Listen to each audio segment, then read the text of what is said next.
जी हाँ, नमस्कार मित्रों। एक बार फिर से पाकिस्तान को आईएमएफ से लोन मिल गया है। कुल मिलाकर उनकी आज़ादी के बाद ये करीब 20 या 23वीं बार इनको लोन मिला है और उनके प्राइम मिनिस्टर बोल रहे हैं कि इंशाल्लाह इसके बाद अभी लोन की ज़रूरत नहीं पड़ेगी। अब वैसे मैं ये सब एकता टाइगर जेम्स बॉन्ड टाइप का पढ़ा था नहीं, लेकिन एक बार यूपीएससी ने प्रीलिम में प्रश्न पूछा कि ये rapid financing instrument and rapid credit facility, ये सब सुविधा कौन सा वाला बैंक देता है? तो हमें पता होना चाहिए कि आईएमएफ के अलग-अलग लोन विंडो क्या हैं, आरएफआई, एसबीए, ईएफएफ, ये चीज़ें क्या हैं? हमें एक-एक लाइन में कुछ याद रखना है।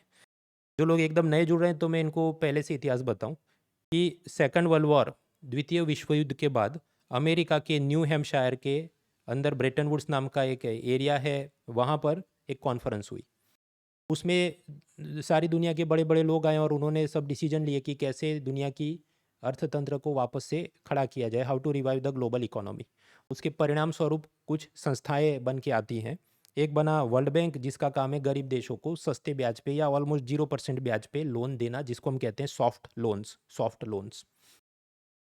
दूसरी संस्था बनी आईएमएफ, इंटरनेशनल मॉनेटरी फंड। उसका काम है अलग अलग देशों को बैलेंस ऑफ पेमेंट क्राइसिस में मदद करना। वो क्या है अभी नेक्स्ट स्लाइड में देखेंगे। तीसरी एक संस्था जो तुरंत नहीं बनती, तीसरी संस्था बनाने का सजेशन ये था कि हम इंपोर्ट एक्सपोर्ट को कैसे प्रमोट करें, और उसके लिए बात हुई कि एक general agreement on tariff and trade बनाते हैं। हालांकि वो तुरंत नहीं बना, कुछ समय बाद बनता है। वो इवॉल्व होके बाद में बनता है WTO, world trade organisation, 90s के ज़माने में।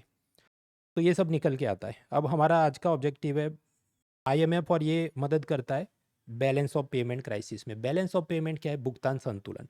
मतलब कोई एक देश के अंदर रहने वाले लोग बाकी दुनिया के साथ पैसों का जो व्यवहार करते हैं, incoming and outgoing money between the residents of one country versus others, तो उसे हम कहते हैं बैलेंस ऑफ पेमेंट। ये जो बैलेंस ऑफ पेमेंट है, उसके क्लासिफिकेशन में दो पार्ट होते हैं। एक होता है करंट अकाउंट और दूसरा होता है कैपिटल अकाउंट। करंट अकाउंट में सब क्या आएगा? ये इंपोर्ट एक्सपोर्ट का पैसा, रेमिटेंस, गिफ्ट, डोनेशन का पैसा, ये सब आएगा। अब मान लीजिए आपका एक्सपोर्ट डाउन है तो स्वाभाविक है यहाँ पर डेफिसिट हो जाएगी, जिसको हम कहते हैं करंट अकाउंट डेफिसिट।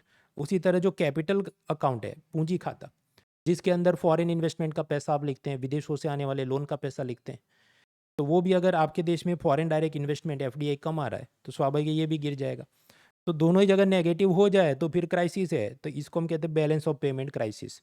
इससे होगा क्या कि आपके देश की करेंसी बहुत ज़्यादा वीक हो जाएगी। कि सपोज $1 में 75 रुपये आते हो, उसकी जगह आपको 83 रुपीज़, और उससे भी आगे 900 रुपये दो तब $1 मिले, ऐसा क्राइसिस हो जाए तो सोचो इंपोर्ट कितना महंगा हो जाएगा। दवाइयाँ, petroleum, everything will become expensive. तो ऐसी कुछ समस्या पाकिस्तान के अंदर है। अब ऐसी जो बैलेंस ऑफ पेमेंट क्राइसिस होती है, तो मदद कौन करेगा? आईएमएफ। आईएमएफ इसके लिए लोन देता है शॉर्ट टू मीडियम टर्म के, और उसके अलग अलग लोन विंडोज़ होते हैं। कि आपको 3 से 6 महीने का लोन चाहिए तो रैपिड फाइनेंसिंग इंस्ट्रूमेंट नाम का लोन विंडो है। 1 से 2 साल के लिए चाहिए तो स्टैंड बाय अरेंजमेंट है, एसबीए। और 3 से 5 साल का चाहिए तो एक्सटेंडेड फंड फैसिलिटी, ईएफएफ है। अब इसके अंदर करीब $7 बिलियन का लोन पाकिस्तान का पास हुआ है, और उनकी आज़ादी से लेकर अब तक ये 20 से 23 बार वो लोग लोन ले चुके हैं, और अब उनके प्राइम मिनिस्टर बोल रहे हैं इसके बाद नहीं लेना पड़ेगा, वगैरह वगैरह। So therefore it is in news. तो ये इंस्ट्रूमेंट जो हैं वो किसके साथ जुड़े हैं? जवाब है आईएमएफ के साथ जुड़े हैं। हालांकि ये जो आईएमएफ लोन देता है, कहा जाता है it is a painful surgery, पीड़ादायक आपकी शल्य क्रिया है। वो ऐसा, ये जो भी लोन दिया एक प्रकार से बेल आउट है कि तुमको अपने देश की इकोनॉमी चलानी नहीं आती, तो आपकी मदद की जा रही है, आपको ज़मानत पे जेल से बाहर निकाला जा रहा है। और इसमें बहुत सारे टर्म्स कंडीशन होते हैं। जैसे आईएमएफ ने शर्त रखी है कि पाकिस्तान ने एग्रीकल्चर के ऊपर टैक्स लगाने होंगे।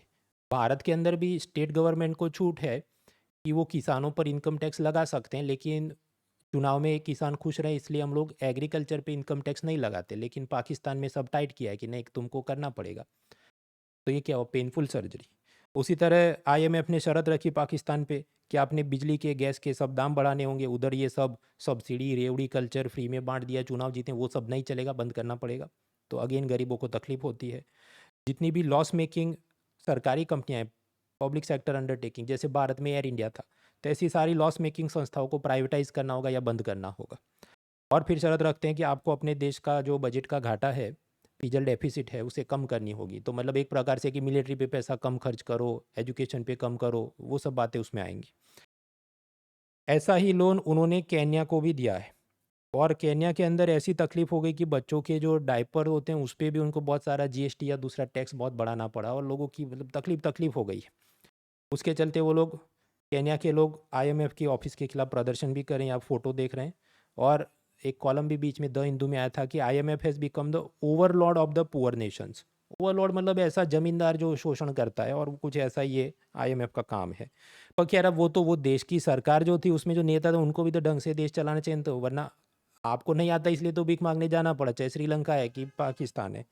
खैर, यूपीएससी की आप तैयारी कर रहे हैं तो अन अकेडमी का एश्योर ऑफर की, जहाँ पर अगर आप यूपीएससी क्लियर नहीं कर पाते तो आपको 1 साल का और एक्सटेंशन मिलेगा सब्सक्रिप्शन पे, पर शर्त है कि ये 2 साल का सब्सक्रिप्शन के ऊपर वैलिड है और इसमें भी नियमित रूप से आपको लेक्चर और मॉक टेस्ट देने होंगे, then the scheme will be available.